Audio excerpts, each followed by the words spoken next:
Eu sei que para alguns o Apocalipse é o vilão do Novo Testamento. É um dos livros menos lido, essa é a verdade, pela maioria esmagadora dos crentes. Mas a princípio eu quero dizer-lhes que Apocalipse é um livro para a igreja. Isso se depreende no verso 1 do capítulo 1, que diz: revelação de Jesus Cristo, a qual Deus lhe deu para mostrar aos seus servos as coisas que brevemente devem acontecer. Então Apocalipse não é um livro para o mundo. Apocalipse é um livro para a igreja. E eu sei que a maioria dos cristãos entendem que o livro de Apocalipse fala apenas de selos que se abrem, de trombetas que tocam, de taças que são derramadas na terra, os flagelos, a ira de Deus, o abismo que se abre, os demônios que vêm atormentar os homens na terra.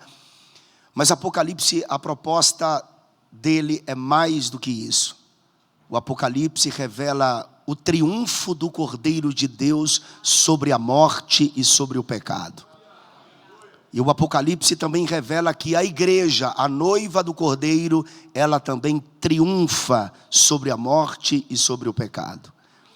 É claro que existem algumas dificuldades neste livro, que são pelo menos 4 dificuldades básicas, chamadas de simbologia do livro, estrutura do livro, conceitos e métodos de interpretação do livro e o uso do Antigo Testamento neste livro. E quando se fala de simbologia do livro, é bom lembrar de um detalhe: a mentalidade apocalíptica deste livro precisa ser entendida a partir dos dias de João. Todos os símbolos existentes neste livro precisam ser entendidos a partir dessa mentalidade apocalíptica que é os dias de João. João não usaria símbolos existentes no nosso tempo, até porque jamais a patrística assinaria este livro como sendo um livro inspirado por Deus, uma vez que eles não conheciam os símbolos do nosso tempo. Por isso, tudo que João usa neste livro como simbologia é preciso ser entendido a partir daquilo que existia no tempo de João. E a história está aí para a gente entender. E se falando de estrutura do livro de Apocalipse, é claro que a gente precisa entender a respeito do número 7, que dentro da língua hebraica, o número 7 vem de uma raiz que significa perfeito, total. E o número 7, que é usado por João por mais de 50 vezes, isso fala que Deus está no trono. Deus tem o controle de todas as coisas. O trono está ocupado, irmãos. O rei está vivo para todo sempre. E quando se fala de conceitos e de métodos de interpretação, é claro que algumas pessoas complicaram o livro de Apocalipse exatamente por conta desses métodos, por causa desses conceitos de interpretação, como o pré-milenismo histórico, depois dos 4 primeiros séculos da igreja, vem através de Agostinho de Orígenes de Alexandria, o amilenismo, depois o pós-milenismo, ali depois da reforma, contra a reforma, vem o preterismo, que já existia, mas se torna mais contundente, o historicismo, o idealismo, o futurismo, mas a gente não discute essas coisas no nosso tempo. Pré-milenismo histórico, amilenismo, pós-milenismo, preterismo, historicismo, idealismo, futurismo. A gente não discute essas coisas. O que a gente mais discute no nosso tempo é a respeito de 3 abordagens que conhecemos como pré-tribulacionista, mid-tribulacionista e pós-tribulacionista.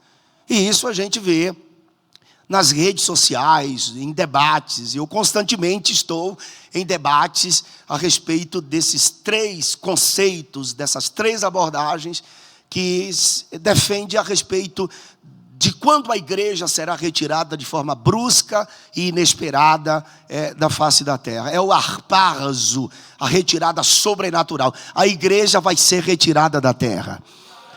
O arrebatamento é uma conferência profética e essa é a nossa maior esperança. Cristo vai arrebatar a igreja. Existe essa discussão dentro dessas 3 abordagens, que é o pré-tribulacionismo, que defende que a igreja será retirada antes da grande tribulação, O mid-tribulacionismo, que defende que a igreja será arrebatada no meio da grande tribulação, e o pós-tribulacionismo, que defende que a igreja será retirada depois da grande tribulação. Eu, para início de conversa, eu sou pré-tribulacionista, com unhas e dentes, com muita base bíblica. Até porque eu estudo isso aqui há mais de 20 anos e não é possível que eu esteja tão errado de que Jesus vai levar a sua igreja. Jesus vai arrebatar a sua igreja. Deixa-me saber aqui nessa manhã, quem tem essa esperança bendita? Não, grita bem alto, aleluia, ao Cordeiro. Ninguém está aqui porque simplesmente está, pastor Osés. Nós estamos aqui por causa do céu. Porque se não existisse céu nem inferno, ninguém estava aqui. Não, nós estaríamos em algum lugar aí satisfazendo os nossos desejos, mas estamos aqui porque Cristo nos escolheu. Cristo nos escolheu. Que lindo isso, não? Cristo nos escolheu. Aleluia. E João 3,16, que é o meu texto preferido de toda a Escritura, diz: porque Deus amou o mundo de tal maneira. Vamos em uníssono na voz, vamos lá recitar o versículo, 1, 2, 3. Porque Deus amou o mundo de tal maneira, que deu o seu Filho unigênito, para que todo aquele que nele crê não pereça, mas tenha a vida eterna. Muitos conceitos, muitas doutrinas caem por terra aqui nesse versículo 16, principalmente a predestinação, para que todo aquele que nele crê não pereça. É para quem crê, e quem crê não vai perecer, mas terá a vida eterna ao lado de Cristo. Mas, irmãos, a verdade é que nós estamos vivendo aquilo que conhecemos como princípio de dores, ou princípio das dores. E o princípio das dores se inicia a partir da morte de Cristo até o arrebatamento, quando ele vir nos buscar. Esse é o momento que os escatólogos denominam como noite escatológica, a noite da desvalorização da pregação do evangelho, do secularismo, da destruição dos valores absolutos do cristianismo, da apostasia desencadeada. Essa é a última hora falada por João, o princípio das dores falado por Jesus em Mateus capítulo de número 24, versículo de número 8. A verdade é que dentro de um contexto político, dentro de um contexto social, o mundo está preparado e ansioso para receber o filho mais importante de Satanás. A Bíblia o chama de a ponta pequena, o rei feroz de cara, chama ele de o angustiador das nações, chama ele de Anomus, aquele que se opõe a uma ordem estabelecida. Nós o conhecemos como o anticristo, e o anticristo é exatamente esse personagem do capítulo de número 6 de Apocalipse, versículos 1 e 2, quando lemos: e havendo o Cordeiro. Talvez alguns de vocês devem ter ouvido que esse cavaleiro do cavalo branco do capítulo 6 de Apocalipse é Jesus Cristo, mas esse cavaleiro não é Jesus. O capítulo de número 4 de Apocalipse, que é o capítulo que eu mais gosto em Apocalipse, é o capítulo da estrutura do trono do Pai. No capítulo de número 5, fala-se a respeito daquele que é moralmente digno de abrir o livro e de desatar os seus 7 selos. João visita aqui a dimensão passada, quando Cristo ainda estava no seio do Pai, e ele percebe que a humanidade estaria perdida sem Cristo, e ele começa a chorar. O choro aqui não é cloreto de sódio, é um desespero. João está gritando no céu. E aí alguém diz: quem é digno de abrir o livro e de desatar os seus 7 selos? E nem no céu os anjos, nem na terra os homens, nem debaixo da terra os demônios. Ninguém era moralmente digno sequer de olhar para este livro.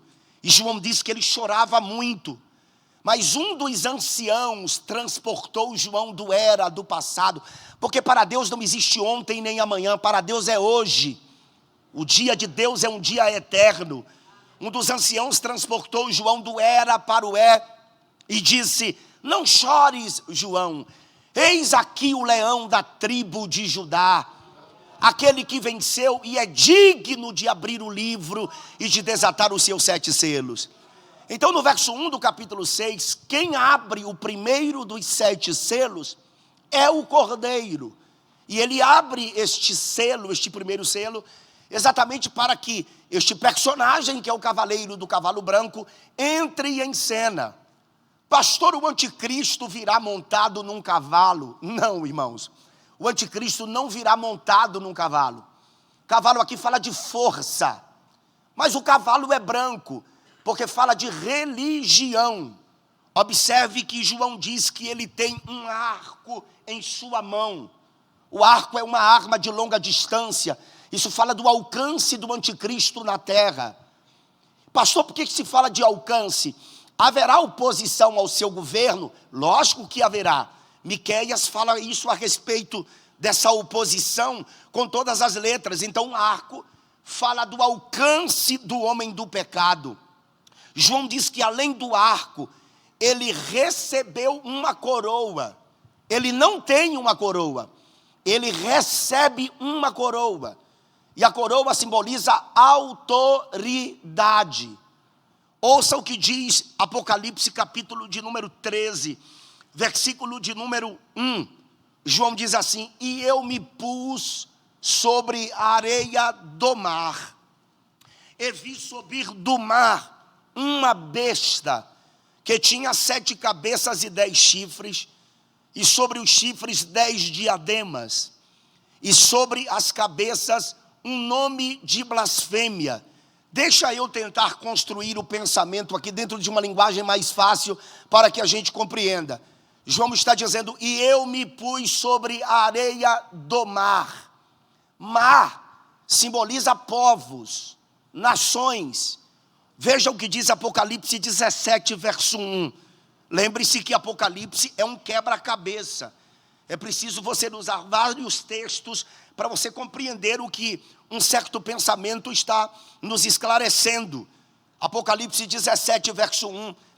E veio um dos 7 anjos que tinham as 7 taças e falou comigo, dizendo-me: vem, João, mostrar-te-ei a condenação da grande prostituta, que é a falsa religião, que está assentada sobre muitas águas. João não entendeu muito o que o anjo estava ali mostrando, e o mesmo anjo explica a João o que significa as muitas águas. O verso de número 15 do 17. E disse-me: as águas que viste, onde se assenta a prostituta, a falsa religião, são povos e multidões e nações e línguas. Apocalipse capítulo 13, verso 1. João está dizendo que ele se achou em visões de Deus, no meio de um povo, no meio de uma etnia, no meio de uma língua. Eu particularmente entendo que esta posição geográfica é o Oriente Médio. E eu não tenho como falar isso aqui para vocês, porque senão tomaria muito tempo, e não é isso que eu tenho para falar para vocês da manhã de hoje. Esta região geográfica é, sem sombra de dúvidas, no meu ponto de vista, a região do Oriente Médio. E este mar é o mar Mediterrâneo, que banha 3 dos 5 continentes. É o maior mar do planeta. Então João está dizendo que ele se achou no meio de um povo, no meio de uma etnia, no meio de uma língua. E ele viu subir do meio deste povo, desta nação, desta etnia, uma besta. Pastor, quem é esta besta? Esta besta é o mesmo cavaleiro do cavalo branco do capítulo 6. Lembre-se que no capítulo 6, ele vem montado como um cavaleiro num cavalo branco. O cavalo simboliza força, a cor representa a religião, porque o anticristo tem uma religião, pois ele é religioso e político.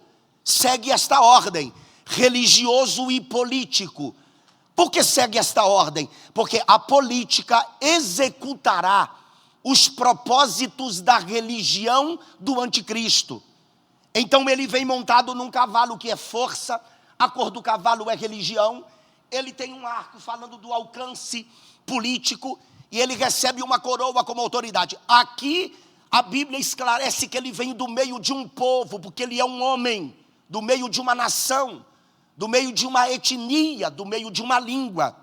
E ele, olha o que o texto diz, que ele tem 10 cabeças. Não é que o anticristo tenha 10 cabeças literalmente.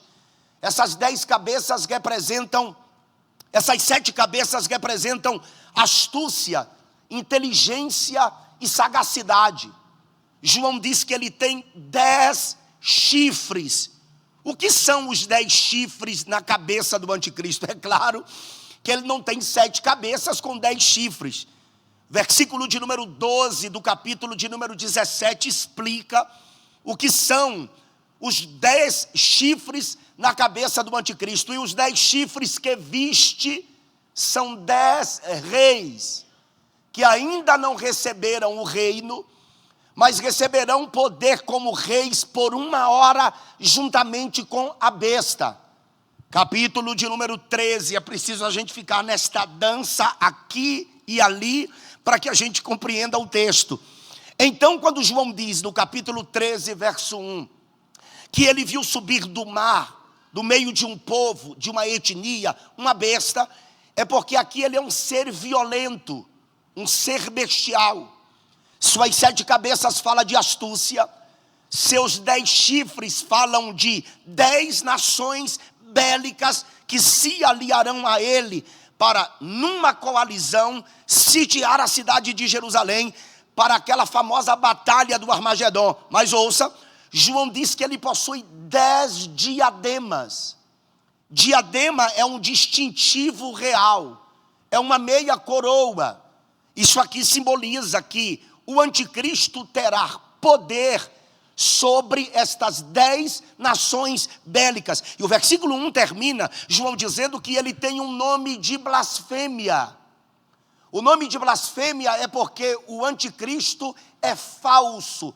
Ouçam o que diz o verso 6 do capítulo 13. E abriu a boca em blasfêmia contra Deus, para blasfemar do seu nome e do seu tabernáculo e dos que habitam no céu. Percebam que a igreja não estará na terra nesse tempo. A igreja estará na cidade que Deus construiu, a Nova Jerusalém. E o anticristo blasfemará contra Deus, contra o seu tabernáculo e contra os que habitam no céu. Versículo 2 do capítulo de número 13, ouça o que João continua a dizer. E a besta que vi era semelhante ao leopardo, falando da sua rapidez. E ouçam, os seus pés como os de urso, falando de estabilidade e falando de força. João diz que ele tem boca como de leão. O leão é uma figura usada para a monarquia de Babilônia. Pastor Babilônia? Sim, Babilônia. E ouçam, não fiquem pensando que Babilônia é a ICAR, Igreja Católica Apostólica Romana. Porque a ICAR passa a existir como instituição a partir do 4º século. Possuiu o filho de Noé. Como era o nome dele? Cã. Cã, ele foi possuído por esse espírito que desrespeitou e desonrou seu pai quando anunciou, divulgou a respeito da nudez do seu pai. Esse espírito do anticristo é o espírito antideus. Ele está assim de forma contundente, aparecendo de forma física, através de empreendimentos puramente humanos, sistema. Existe um sistema de coisas que é o braço físico de Satanás. Um sistema que envolve a política, porque não existe apocalipse sem política. E eu vou falar algo para vocês aqui. Aquela ideia de que religião e política são duas coisas que não se discutem, nós perdemos muito com isso. Por quê? Porque o reino do anticristo é um reino religioso e político. Leia Daniel capítulo 7. você encontra um homem. Leia Apocalipse capítulo 13, um sistema. Leia Apocalipse 17, que é o capítulo mais difícil da Bíblia. Apocalipse 17 é um sistema religioso e político do anticristo. Tudo que está acontecendo nesta última hora é um sistema implantando a manifestação do homem do pecado. E esse espírito, o espírito que veio do abismo, o espírito do anticristo, é o espírito que se opõe a tudo que se chama Deus ou que se adora. Nós estamos vivendo literalmente, pastor Oséias, eu não vim doutrinar a igreja, porque a igreja tem o pastor que é a doutrina. Nós estamos vivendo a era das trevas. O império das trevas está em atuação como nunca antes em toda a face da terra. E ouça, capítulo de número 13, verso de número 2.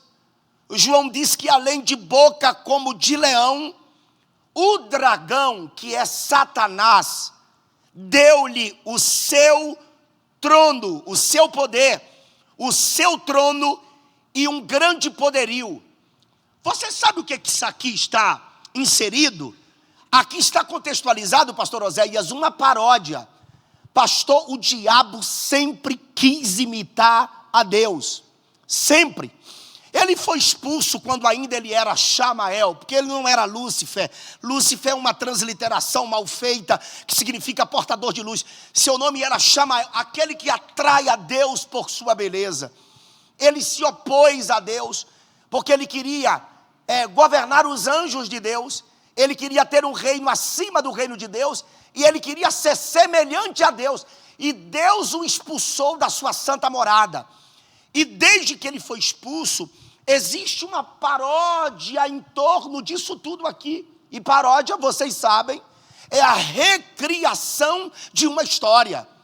Deus não tem Jesus, o seu filho, Satanás tem o anticristo. Deus não enviou Jesus, o anticristo vai enviar. Satanás vai enviar o anticristo. Jesus, quando veio, não veio com o Espírito Santo. O anticristo, quando virá com o falso profeta. Quando Jesus veio, ele não nos selou com o Espírito Santo. Pois é, o anticristo vai marcar as pessoas com 666.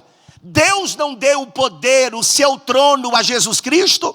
Satanás dará o seu trono e o seu poder ao seu filho, o anticristo. É uma paródia, a recriação de uma história. E o versículo 2 diz que o dragão deu-lhe o seu poder, o seu trono e grande poderio. Mas ouça o que diz o verso de número 11 do capítulo de número 13, só para a gente construir o pensamento. Quem entendeu o que eu estou pregando até agora diz amém. Verso 11, ouça o que João diz. E vi subir da terra outra besta, e tinha 2 chifres semelhantes ao de um cordeiro, e falava como o dragão. É outra besta. Quem é esta outra besta, pastor? Esta outra besta é o falso profeta, o bruxo mais poderoso que a terra já viu.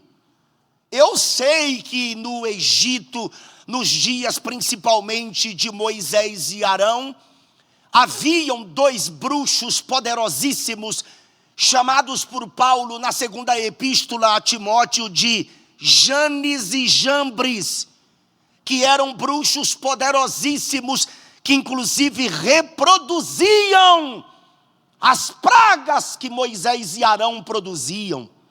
Lembra que um dia Deus disse a Arão, não foi a Moisés, foi a Arão, porque assim como Moisés tinha um bastão, Arão também tinha, que foi o mesmo que ele colocou dentro do santuário e floresceu como aprovação do chamado do ministério. Deus disse a Arão, lança a tua vara ao chão, lembra? E quando Arão lançou a sua vara ao chão, ela se transformou em serpente. E a Bíblia diz que os bruxos de Faraó pegaram dos seus bastões, lançaram-nos ao chão, E os bastões dos magos também se transformaram em serpente. O diabo sempre imitou as coisas de Deus. Mas a vara de Arão, que havia se transformado em serpente, deu uma meia volta. E a Bíblia diz que ela engoliu as cobras, que eram as varas dos bruxos. Porque o poder de Deus é quem prevalece. Deus está acima de todas as coisas. Ele é o Todo-Poderoso. Eu pediria por gentileza, levante uma das mãos. O pregador é pentecostal, a igreja também é. Aproveite para dar um grito de aleluia para Jesus Cristo. Pegue na mão de alguém, só para eu me sentir mais à vontade aqui. Pegue na mão de alguém e diga: quem prevalece é o teu Deus. Quem prevalece é o seu Deus, pastor. Nada contra esse Deus Todo-Poderoso. Aleluia. E esse capítulo 13, versículo de número 11, João diz: e vi subir da terra outra besta, que esse bruxo, observe que ele parece ser uma pessoa, porque tem 2 chifres semelhantes ao de um cordeiro, mas ele fala como o dragão. Ou seja, o caráter do falso profeta é o mesmo caráter, pastor José Roberto, do anticristo, que é a besta do versículo 1 do capítulo 13. Pastor, o que é que ele vai fazer? Ele vai fazer isso aqui, ó. E exerce, o versículo 12. E exerce todo o poder da primeira besta. Quem é a primeira besta? O anticristo. Deixa eu colocar em um português para que a gente entenda. E exerce todo o poder do anticristo na sua presença. E a função do falso profeta é fazer com que a terra e os que nela habitam adore o anticristo, cuja chaga mortal fora curada. Eu vou só dar uma pincelada aqui para a gente entender o que é a chaga mortal. Pastor, é uma paródia. Lembra que o curso de Cristo, a duração do ministério do anticristo é 3 anos e meio. É uma paródia com relação ao ministério de Cristo. E escutem, Cristo não morreu, ao 3º dia não ressuscitou.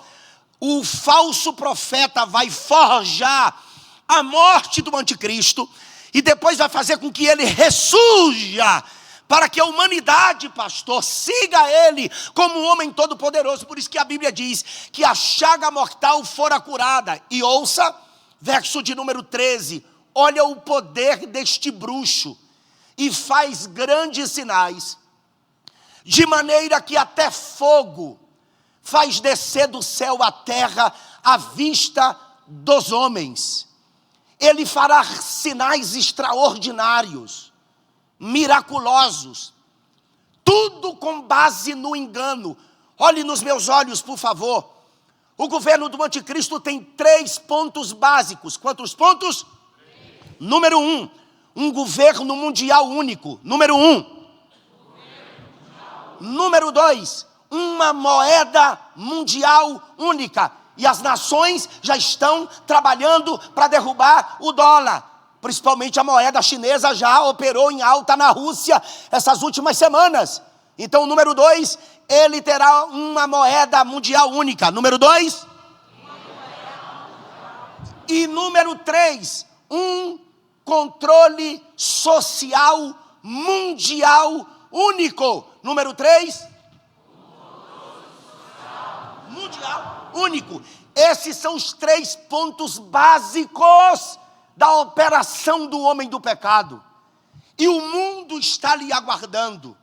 Você está pensando que após o arrebatamento da igreja as coisas serão fáceis? Não, amados, não serão fáceis. Eu ouvi nos meus primeiros anos de fé, 30 anos na igreja, até os anos 2000, eu ouvi muitas mensagens sobre a volta de Jesus Cristo. Era difícil num domingo à noite, nas ruas, os domingos à tarde no evangelismo, a gente não ouvir a respeito de que Jesus virá arrebatar a sua igreja.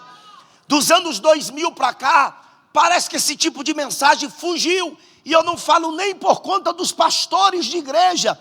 eu falo por conta dos pregadores do evangelho. Você sabe por quê? Porque essa mensagem aqui parece ser antiquada, é do passado, não traz ibope esse tipo de mensagem. Mas eu vou lhe dizer uma coisa: a mensagem desta manhã, desta conferência profética 2023, é para alertar a sua alma. Você que está fraco na fé, vai sair daqui fortalecido. Você que está desesperado, você vai sair daqui cheio de esperança. Você que está vazio, o Espírito Santo vai encher a sua vida aqui agora de manhã. E ouça, o falso profeta, ele fará todas essas coisas para quê? Para que a humanidade adore o anticristo. E já está tudo sendo preparado, irmãos, tecnologicamente. É um aparato tecnológico como nunca antes, pastor Oséias. Pastor, nós já somos robôs e a gente nem sabe. Você já pesquisou a respeito dessa última rede social lançada pelo Zuckerberg, em uma concorrência com o Twitter do Elon Musk? Você deve ter aceitado esse trader, não é o nome assim? Não é o trader agora que foi lançado? Você aceitou as políticas de privacidade? Você leu antes para você ver o que é que acontece no seu celular? Zuckerberg tem todo o controle do seu aparelho agora, depois que você aceitou a política de privacidade dessa nova rede social. Ei, todos os aplicativos do seu celular estão conectados com essa rede. A guerra de hoje, amados, pastores, obreiros, a maior guerra de hoje não é por petróleo. A maior guerra de hoje é por informação. Informação. E nós já somos robôs e a gente nem sabe. Você está pensando que essa câmera frontal do seu celular, que a gente tira selfie, não é? Você está pensando que essa câmera frontal é para selfie? Não é, amados. A câmera frontal do nosso celular é por causa da íris dos nossos olhos. Tudo que a gente fala, tudo que a gente olha, posteriormente as redes sociais estão apresentando. Fale a respeito de alguma coisa para você ver se quando você acessa o Google, o TikTok, o Instagram, o Facebook, se não estão apresentando a você. É um controle social sendo preparado. E haverá esse controle social mundial na terra. Como que será o controle social mundial, pastor? Através do 666. 666. Eu sei que esse número aqui já trouxe confusão, e não foi pouca na terra, pastor José Roberto. Foi muita confusão, porque desde que lançaram a televisão, até onde eu conheço, que ninguém queria televisão em casa, porque achava que a televisão era a marca da besta. Aí depois veio o tempo do computador, lembra? O computador é a marca da besta. Aí lançou o controle remoto da televisão. Aí disseram, o anticristo agora vai controlar a nossa vida. Aí veio o tempo da internet, www, o World Wide Web. Aí disseram, a internet é o 666. O tempo se passou. Vocês acreditam que teve uma época que os crentes não tomavam Coca-Cola? Porque Coca-Cola era a marca da besta. Ah, é? Não usavam sandália havaiana, porque achava que sandália havaiana era pecado. Quando lançou o scanner do supermercado, o scanner nas lojas, supermercado, tinha crente que ia lá e disse, não passa nesse, aí a marca da besta, vai pela calculadora. E o caixa tinha que calcular pela calculadora as compras dos crentes, porque ele tinha medo que era a marca da besta. Aí veio o tempo do código de barras. O código de barras é a marca da besta. Aí veio o tempo do cartão de crédito. O cartão de crédito é a marca da besta. Estão dizendo, quando lançou a Covid-19, e a Covid-19 foi um projeto de cientistas inescrupulosos, chineses com outros cientistas de outras nações, que lançaram a coronavírus no mundo, essa pandemia, exatamente para um projeto político e seletivo. O coronavírus veio com esses dois propósitos, político e seletivo. Aí, quando a coronavírus apareceu na terra, eu recebia mensagem todos os dias: pastor, esse vírus é a marca da besta. Aí depois veio o tempo da máscara: pastor, a máscara é a marca da besta. Aí veio a vacina, já estão marcando de verdade, porque a vacina é a marca da besta. E agora estão dizendo que o Pix é a marca da besta. Irmãos, é um sensacionalismo exacerbado na terra, mas nada disso é a marca da besta, nada disso. Não existe bicho de 7 cabeças na marca 666, porque 666 é Kai, Zai e estigma. São 3 palavras, uma Kai é 60, 600, Zai é 60 e estigma é 6. Então 600 com mais 60, 660, com mais 6, 666. É escrito em letras, não é em número. Pastor, mas é 666. Sim, eu sei que é 666. E por que é 666? Porque 6 é o número do homem, o número do engano, o número do anticristo. 6 é o único número imperfeito, por isso que aponta para o anticristo. Mas pastor, são 3 vezes número 6. Eu sei, é porque é uma trindade satânica, pastor Oséias. Satanás, o anticristo e o falso profeta, doutor Rodrigo. São 3, assim como existe o Pai, o Filho e o Espírito Santo. Existe Satanás, o anticristo e o falso profeta. A palavra marca em grego, repete após mim, marca. A palavra marca em grego é chamada de charagma. Repete após mim, charagma. Só para não esquecer, para nunca mais esquecer. Charagma. A palavra marca em grego é? A palavra charagma é de onde advém a palavra caráter. A palavra charagma em grego é de onde advém a palavra caráter. Não fique pensando que o anticristo vai correr atrás das pessoas, entendeu? Vai prender a pessoa e vai injetar uma tecnologia, meu amado baiano conterrâneo, no pescoço da pessoa, na testa ou na mão, e a pessoa vai virar um zumbi e vai sair dizendo: eu quero o anticristo, eu quero o anticristo. Não existe isso, irmão. Não existe esse tipo de tecnologia. Isso é sensacionalismo barato. A marca 666, o controle social mundial único, será proposto pelo anticristo através da sua religião e da política que executa os propósitos da sua religião. Ou seja, você tem que aceitar a marca da besta. É do caráter. A pessoa vai dizer: eu quero. É de forma consciente, de forma racional, de forma inteligente. Raciocine comigo, porque é uma questão de inteligência.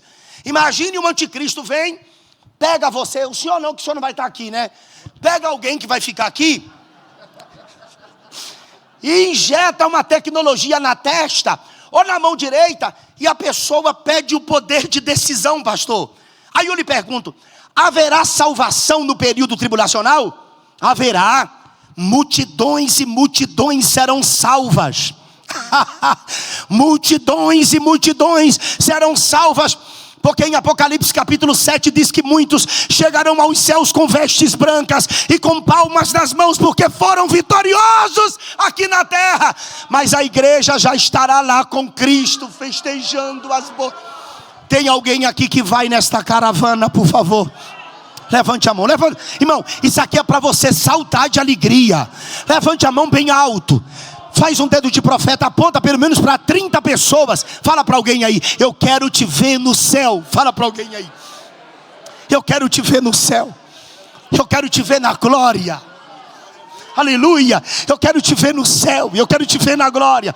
Você não pode Você não pode ficar aqui, porque será um tempo muito difícil, irmãos, como nunca houve.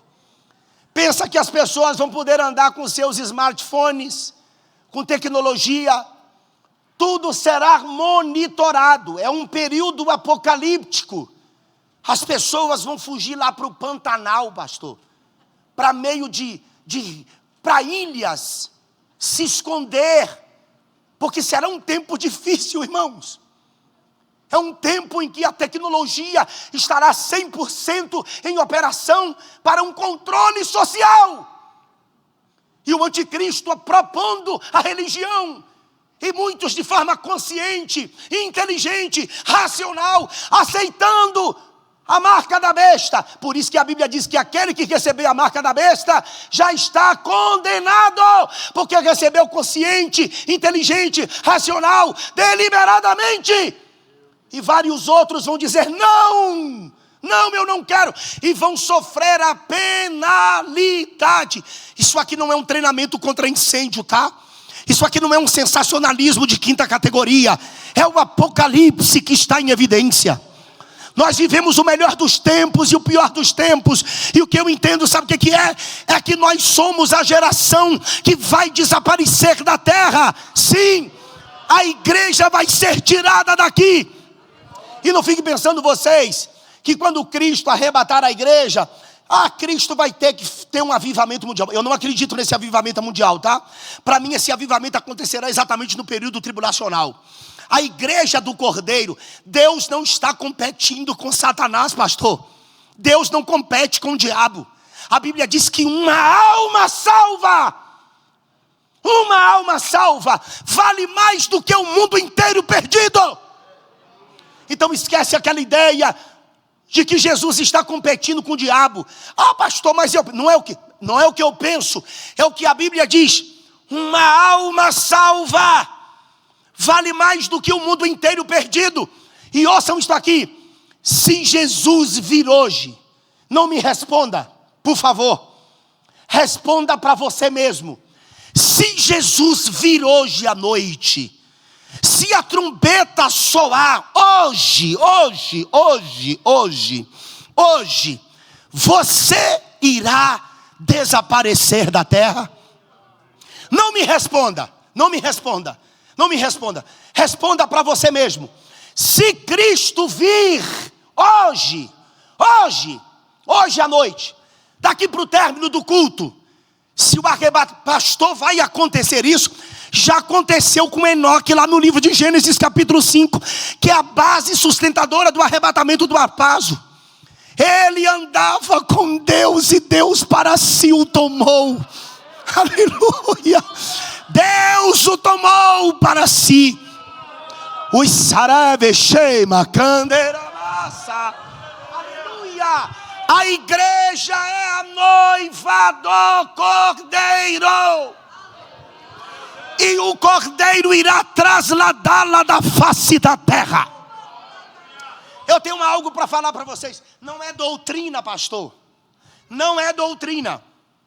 Repito, não é doutrina. Mas para mim, se Jesus vir hoje, não é doutrina. Repito uma vez mais, não é doutrina. Mas no meu entendimento, se Jesus vir hoje, 10% apenas sobe. 10% dos crentes na terra está pensando que o evangelho é no céu? Não é. O evangelho é aqui na terra. Ofendeu, peça perdão. Foi ofendido, o agressor te pediu perdão, perdoe. Comprou, pague. Tomou emprestado, devolva. Tem, ajude-o. Você está operando o evangelho na sua vida de forma como Cristo mandou?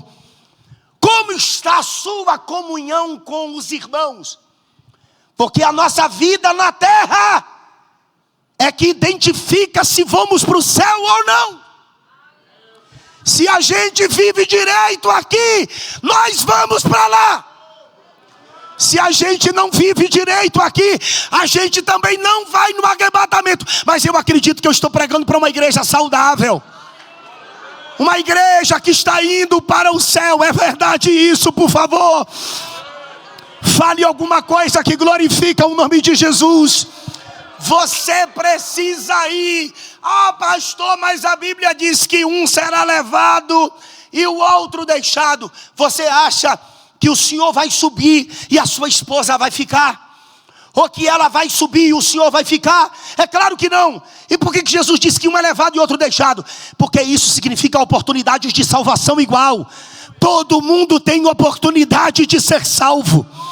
Na manhã desse domingo, nessa conferência profética 2023, Cristo está nos chamando para os seus pés.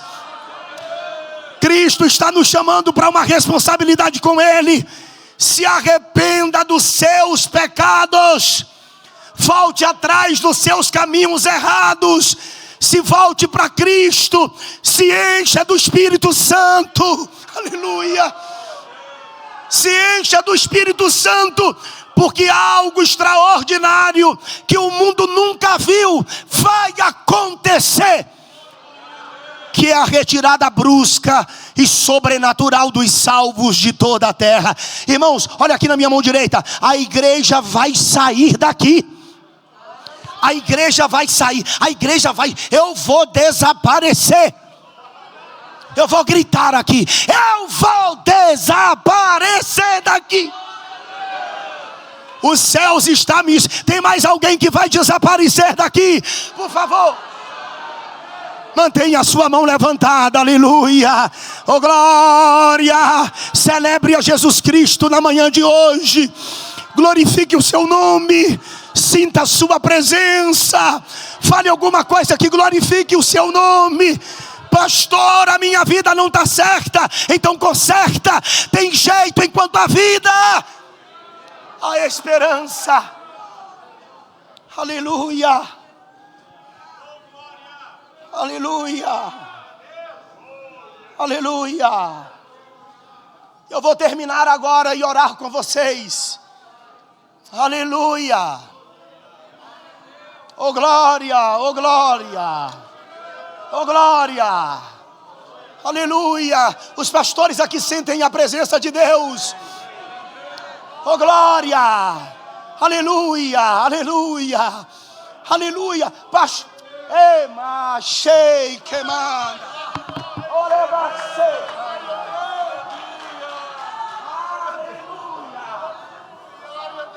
Oh glória. Amachei, queimada.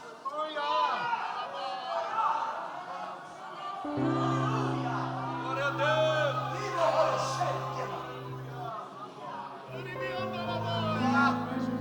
Glória.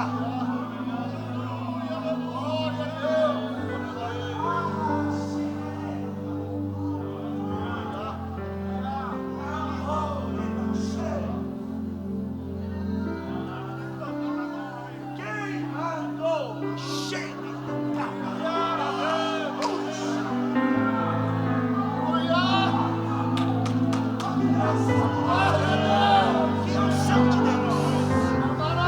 É uma manhã de renovo. É uma conferência profética 2023. Saia do marasmo, da letargia. Enche-te do Espírito Santo. Quem pode sentir esta graça de Deus?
És adorado entre nós.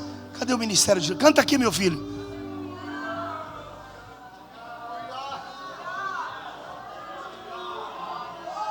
Aleluia, aleluia. Irmão, sente a presença do Espírito Santo, meus irmãos. Sinta a graça. Pastor Lazéias, às vezes tem pessoas, meu caro pastor, que perguntam assim para mim: pastor, por que você prega nessa força? Pastor, eu vivo intensamente a pregação. Eu quero que vocês sintam o que eu estou sentindo. Eu vivo intensamente a pregação. O Elcolop disse: a verdadeira pregação consiste em suar sangue. Eu não vim palestrar para você, eu vim pregar uma mensagem com poder, com graça, com unção. E eu quero que você sente. E o que eu sinto não é algo superficial. Você sabe que eu estou sentindo, porque o Espírito testifica.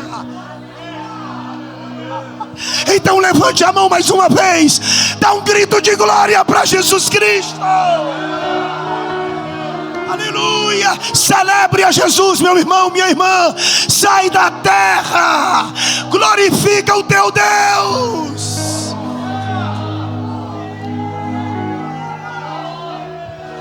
És adorado entre nós,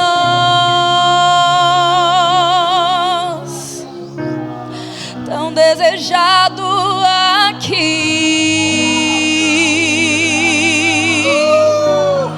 mas nada se comparará com a glória que há de vir.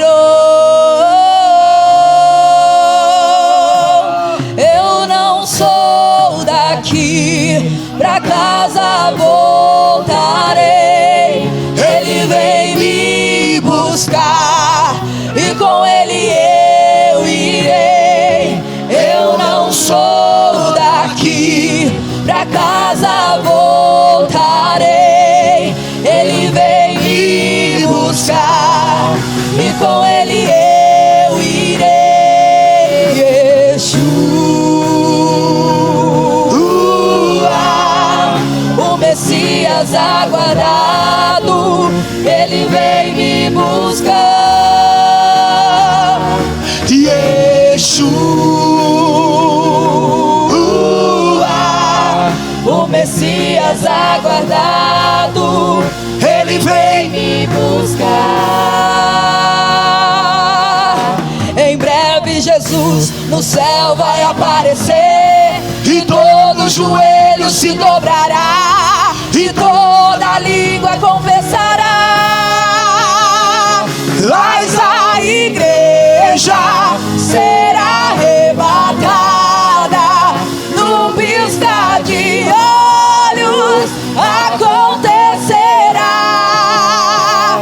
Mas a igreja será arrebatada num piscar de olhos, acontecerá.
Messias aguardado, ele vem me buscar.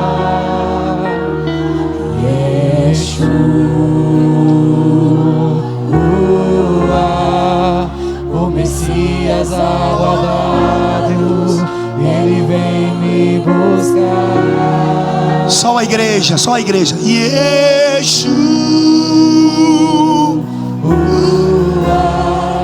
o Messias aguardado, ele vem me buscar. Aleluia. Meu pastor, eu termino agora, meu pastor.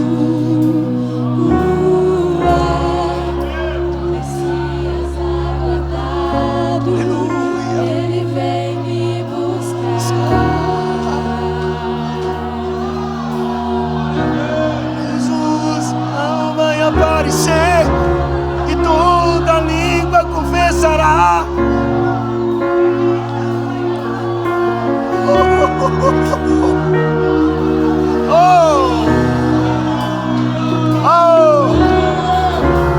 Oh, glória. Aleluia. Aleluia. Que presença. Renova, Jesus, a tua igreja. Renova, Jesus, os teus filhos. Renova, meu Deus. Renova os teus filhos, meu Deus. Renova a tua igreja, Jesus. Restaura, Jesus. Fortalece, Jesus.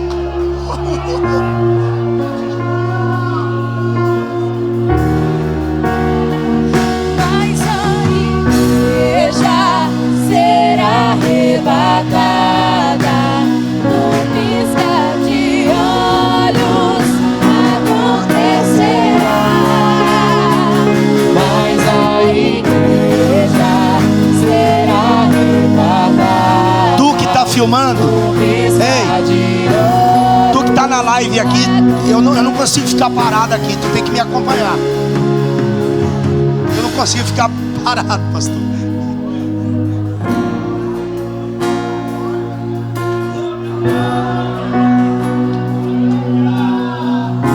Ah, que presença linda.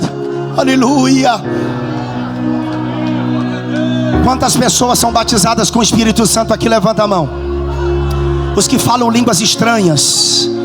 Pastor, eu não sou batizado ainda com o Espírito Santo. Vem aqui na frente. Pastor, eu sou batizado, mas eu não tenho sido renovado ultimamente. Pastor, eu estou fraco na fé. Pastor, eu preciso de uma revitalização. Eu preciso de vigor. Vem aqui na frente, vem, corre para cá, vem. Já vem glorificando, vem. Nós vamos orar, eu e os pastores aqui, nós vamos orar. Vocês me ajudam, pastores? Sim? Vocês me ajudam a orar com eles? Todo mundo aqui, os obreiros, os pastores? Vem correndo, vem correndo.